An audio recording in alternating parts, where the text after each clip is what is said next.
The story took place in the winter of 2016. Winters in Guangzhou fall dark quickly, and it's a kind of gloomy darkness. One day after work, a netizen named Xiao Fei went to her boyfriend's house for dinner as usual. Her boyfriend's family lived in a self-built house with a large courtyard downstairs. Before entering the courtyard, there was a narrow alley about 50 meters long. To the left of the alley was a hospital. That day, as usual, Xiao Fei was walking through the narrow alley when she suddenly heard the sound of heavy footsteps coming from behind. She turned her head and saw no one. Thinking it was her own illusion, she didn't care and went straight into the courtyard. Because her boyfriend's mother had a very special job, she was a famous shaman in the local area, so ordinary people might feel scared to go in. On the first floor of their house, there was an altar where her mother worked. The second floor was a room for storing various paper-cut items, and the third and fourth floors were duplex living spaces for residents. However, Xiao Fei has been very brave since she was a child and does not believe in these superstitious things, so she was not afraid. After dinner that day, Xiao Fei was watching TV in the living room. Suddenly, her boyfriend's mother came in and gave her an amulet, saying, "You have provoked something unclean, and the thing you are wearing has been exhausted." Although Xiao Fei did not believe in these things, out of respect for her elders, she accepted the amulet and put it in her coat pocket. In the following days, everything was calm. Xiao Fei gradually forgot about this matter until she came to her boyfriend's house again and passed through the alley, hearing the heavy footsteps again.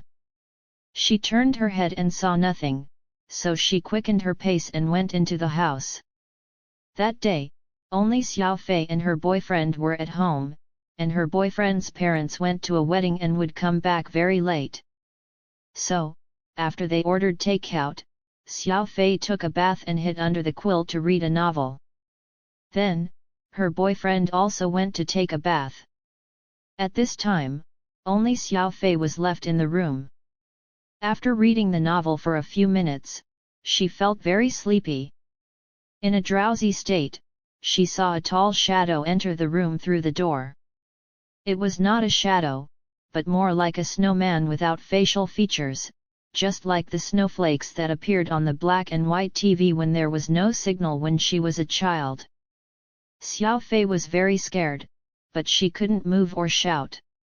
She watched the snowman climb onto the bed, sleep next to her, and keep touching her face with his hands, and then rub her neck with his head.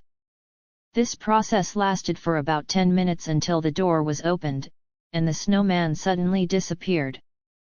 Xiao Fei's boyfriend came in and saw her pale face, asking her what was wrong. Xiao Fei opened her mouth and found that she could speak.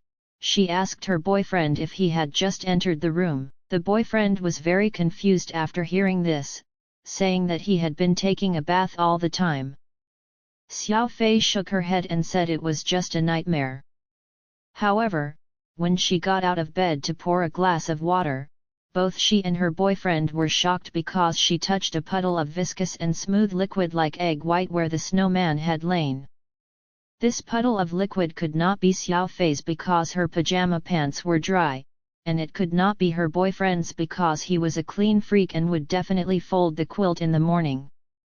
So, Xiao Fei immediately told her boyfriend about what had just happened.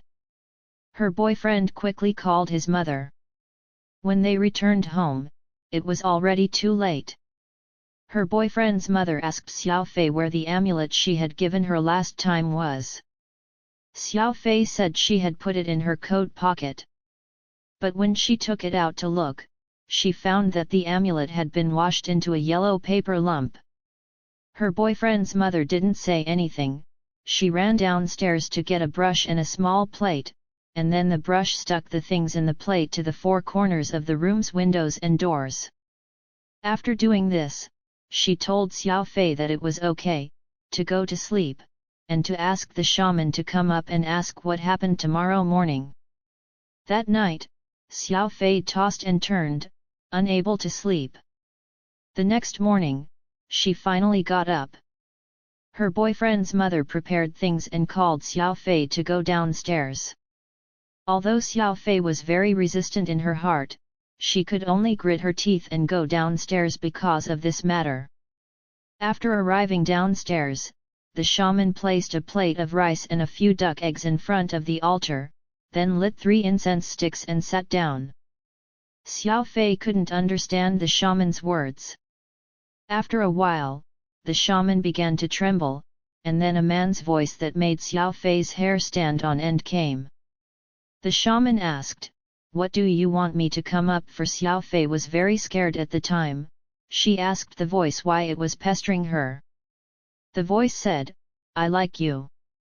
Xiao Fei said, "How can you leave?" The voice said, "Without money, no one can go anywhere." Xiao Fei said, "You go, I will burn paper money for you." Finally, she heard the shaman burp, and then it was the shaman's voice, saying that the thing had already gone down. It was estimated to be a lecherous ghost. They burned paper for him and sent him away. Since then, Xiao Fei has never encountered any strange things again, but until now, she still shivers, because she really can't explain the puddle of liquid and the man's voice in the shaman's mouth. Well, see you next story.